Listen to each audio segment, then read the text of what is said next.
حضور اکرم صلی اللہ علیہ وسلم کے اخلاق حسنہ جو مجھے اور آپ کو پڑھائے اور سکھائے گئے تھے، ہمارے وہ اخلاق آج نہیں ہے، غیر تو غیر ہے، ہم نے اپنوں کو بھی سینے سے لگانا چھوڑ دیا ہے۔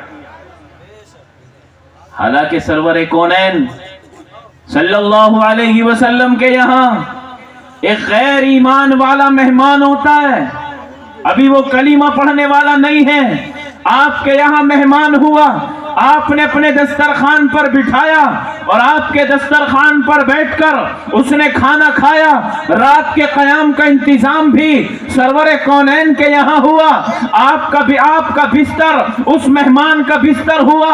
آزمائش سمجھ لیجئے یا اللہ کی طرف سے کچھ نظام دیکھیے کہ اس مہمان نے غلط نیتی کے ساتھ سرکار دو جہاں صلی اللہ علیہ وسلم کا بستر پاخانے میں گندا کر دیا۔ صبح کو وہ مہمان رخصت ہو کر چلا گیا۔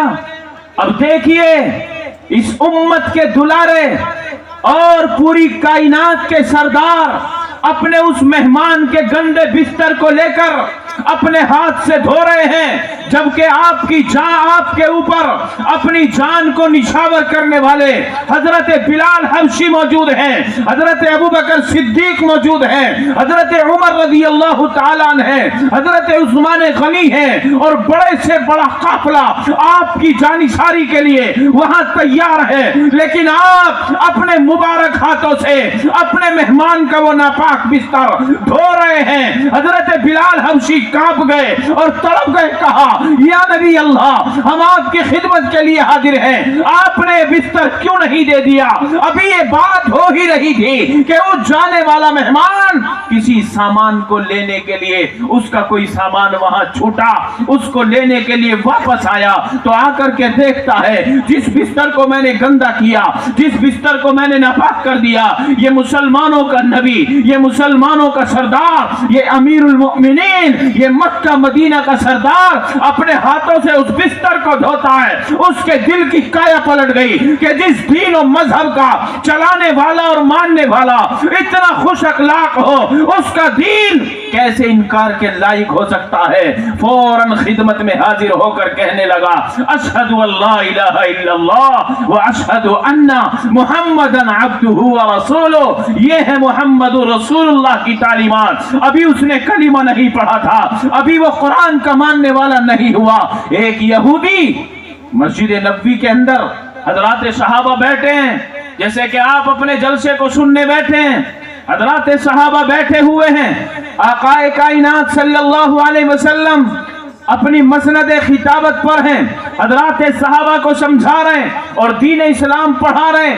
اچانک ایک یہودی آیا اور مسجد نبوی میں داخل ہوا اور اس نے اپنے کپڑے اتارے اور اتارنے کے بعد کھڑے ہو کر مسجد نبوی میں پیشاب کرنے لگا۔ حضرات صحابہ تاب نہ لا کر انتقام کے جوش میں کھڑے ہونے لگے۔ اللہ کے حبیب نے منع کیا، نہیں، یہ ہمارا انسانی بھائی ہے، یہ مذہب اسلام دعوت دیتا ہے، پیار محبت کی امن بھری باتیں حضور پاک صلی اللہ علیہ وسلم نے مجھے اور آپ کو سکھائی ہیں۔ فرمایا کہ نہیں، بدلہ نہیں لینا۔ جب وہ پیشاب کر کے فارغ ہوا، آپ صلی اللہ علیہ وسلم نے بڑی محبت اور پیار کے ساتھ اس کو بلایا، اے اللہ کے بندے ذرا ادھر کو آؤ۔ اب وہ ذرا اپنے وہاں سے چلا اور آپ کے سامنے جیسے ہی آ کر کھڑا ہوا، اللہ کے حبیب نے فرمایا اے اللہ کے بندے، یہ پیشاب کرنے کی جگہ نہیں ہے، یہ اللہ کی عبادت کرنے کا گھر ہے۔ جیسے ہی زبان سے الفاظ نکلے ایسا اثر ہوا، ایسا پر اثر اس کے دل پر ان باتوں کا اثر پڑا کہ فوراً کانپ گیا اور کہا کہ جس دین کا امام ایسا ہو، جس دین کو چلانے والا جو مسلمانوں کا سردار ایسا خوش اخلاق ہو، وہ دین جھوٹا نہیں ہو سکتا، وہ قابل تعریف دین ہے۔ فوراً ہاتھ میں ہاتھ ڈال کر کلمہ پڑھنے پر مجبور ہو گیا۔ اس لیے میرے بھائیوں، مذہب اسلام ہمیں ایک تائید کا سبق دیتا ہے، پیار محبت کا پرچم دیتا ہے۔ آپس میں ہم ایک دوسرے کے بھائی ہیں۔ انما المؤمنون اخوہ، قرآن کہتا ہے کہ تم آپس میں ایمان والے بھائی بھائی ہو, کچھ ہمارے درمیان کھڑے ہو کر ہمیں بانٹنے کی کوشش کرتے ہیں, لیکن یاد رکھو ہم ان کا ڈٹ کر کے جواب دیا کرو کہ جو اللہ کو مانتا ہے, جو قرآن کو مانتا ہے, جو نبیوں کو مانتا ہے, جو فرشتوں کو مانتا ہے, جو اچھی بری تقدیر پر ایمان لا چکا ہے, جو مرنے کے بعد دوبارہ زندہ ہونے کا یقین رکھتا ہے, کہو انشاءاللہ کہ ہم سارے آپس میں بھائی بھائی ہیں.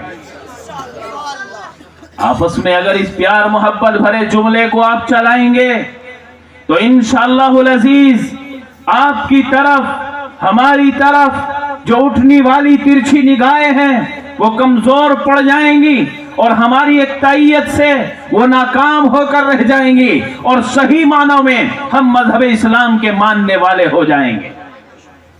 آج ذرا سی کوئی بات ہو جائے ساری زندگی بائیکاٹ ہو جاتا ہے, ساری زندگی منہ موڑ لیا جاتا ہے, حالانکہ سب سے پیاری سنت آقا کی معاف کرنا اور کروانا ہے.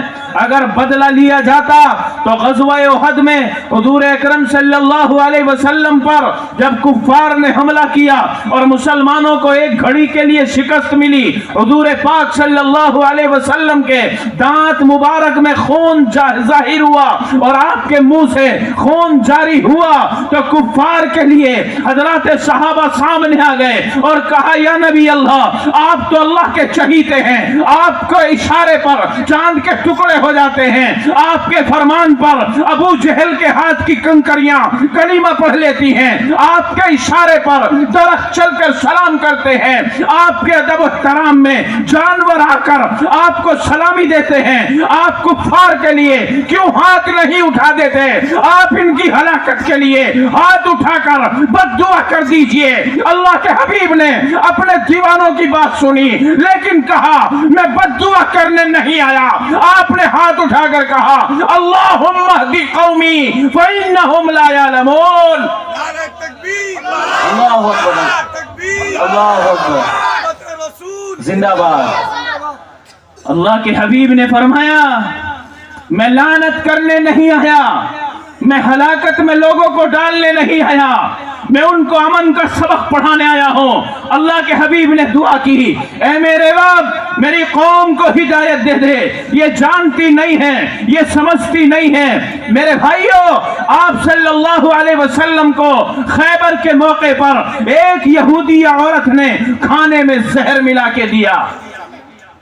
کیا اس سے بڑا کوئی دشمن ہو سکتا ہے؟ جو میری آپ کی جان کو لینے کی کوشش کرے تو کیا اس سے بڑا کوئی دشمن ہو سکتا ہے؟ نہیں ہو سکتا.